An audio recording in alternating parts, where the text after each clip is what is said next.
Nabiullah Muhammad SAW sejak kecilnya selalu diincar oleh orang-orang Yahudi dan Nasrani untuk diculik, karena mereka pengen nabi terakhir itu dari kalangan mereka. Rahmah Allah Subhanahu wa Ta'ala selalu menjaga nabi. Maka disitulah fungsi rahmah Allah Subhanahu wa Ta'ala itu berlaku bagi seluruh alam. Assalamualaikum warahmatullahi wabarakatuh. Alhamdulillahi rabbil alamin, hamdan katsiran thayyiban mubarakan fih, nahmaduhu wa nasta'inuhu wa nastaghfiruh wa nastahdihi wa natubu ilaih.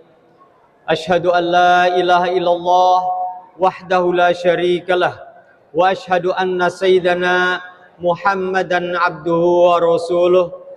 Allahumma salli wa sallim wa barik ala sayyidina wa maulana Muhammadin sallallahu alaihi wasallam wa ala alihi wa ashabihi ajmain, wa amma ba'd. Faya ayyuhal hadirun, para jamaah salat Isya dan tarawih di Masjid Baitul Muttaqin rahimakumullah, ayyuhal asatid wal ustadat rahimakumullah. Hari ini kita sudah berada dalam suasana penuh dengan rahmah Allah Subhanahu wa Ta'ala, karena dicanangkan oleh Nabi, Ramadan adalah bulan yang penuh dengan rahmah. Saya diminta catatan untuk menyampaikan menjaga keselamatan. Apa korelasi keselamatan dengan Ramadan yang penuh dengan rahmah?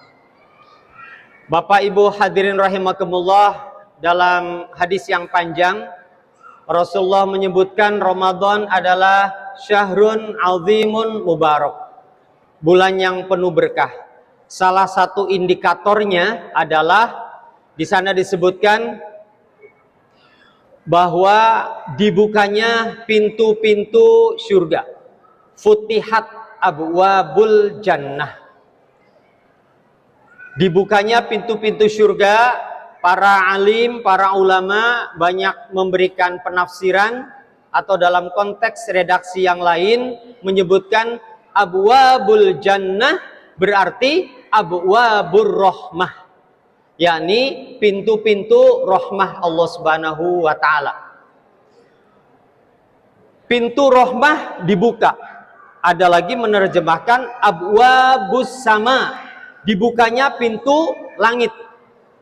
Jadi kalau diumpamakan masjid ini tidak beratap, karena turunnya rahmat Allah, turunnya kasih sayang Allah Subhanahu wa Ta'ala, bruk, bahasa Indrameyunya, disalurkan semua buat manusia dan seluruh alam di muka bumi ini.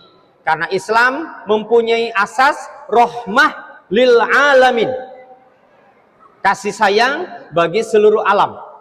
Maka sangat pas korelasi dengan tema apapun, rahmah ini sangat tepat.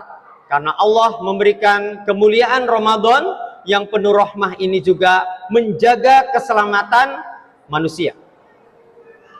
Bagaimana Nabiullah Muhammad SAW sejak kecilnya selalu diincar oleh orang-orang Yahudi dan Nasrani untuk diculik, karena mereka pengen nabi terakhir itu dari kalangan mereka.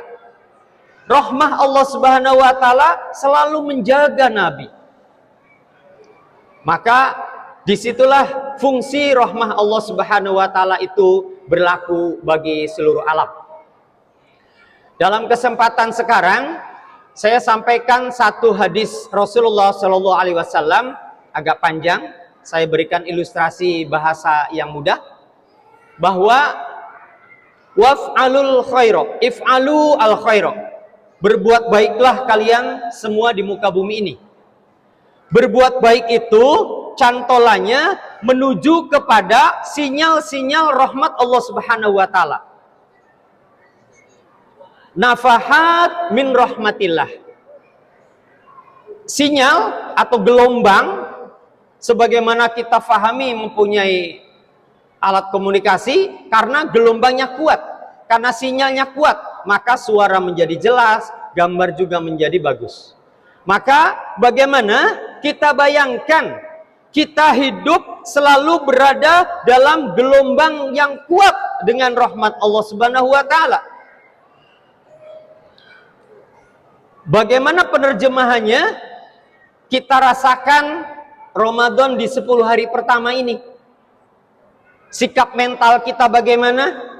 Keimanan kita bagaimana? Dan apakah kita semakin hari semakin merasakan halawatul iman kita? Kenikmatan atau lezatnya, manisnya keimanan kita semakin hari semakin manis. Semakin hari kita selalu bergairah untuk beribadah. Semakin hari kita semakin semangat menjalankan ibadah. Kita bisa ngukur diri kita sendiri. Kita berada dalam gelombang rahmah Allah yang mendekat, punya sinyal yang kuat atau menjauh. Jangan sampai kita semakin lama Ramadan, hari demi hari semakin bosan dengan ibadah. Capek baca Al-Quran, capek tarawih, maka tidak heran di masjid-masjid semakin hari semakin maju jamaahnya. Nah, marilah kita menjaga keselamatan itu.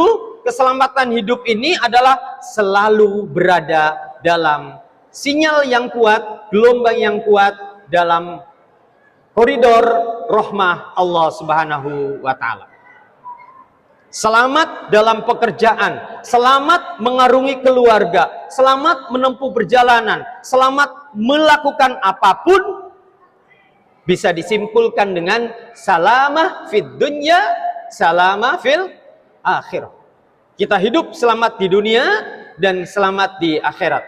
Puasa adalah menyambungkan dunia menuju akhirat, bumi menuju langit. Karena di saat dibukanya pintu-pintu rahmah Allah Subhanahu wa taala. Saya kira demikian sebagai pengantar awal. Mudah-mudahan kita kembali dipertemukan di kuliah subuh pagi dan kita semua semakin mendapatkan nikmat dalam beribadah, nikmat dalam melaksanakan kebaikan-kebaikan di muka bumi ini. Aqulu qouli hadza wa astaghfirullah innahu huwal ghafurur rahim. Wassalamualaikum warahmatullahi wabarakatuh.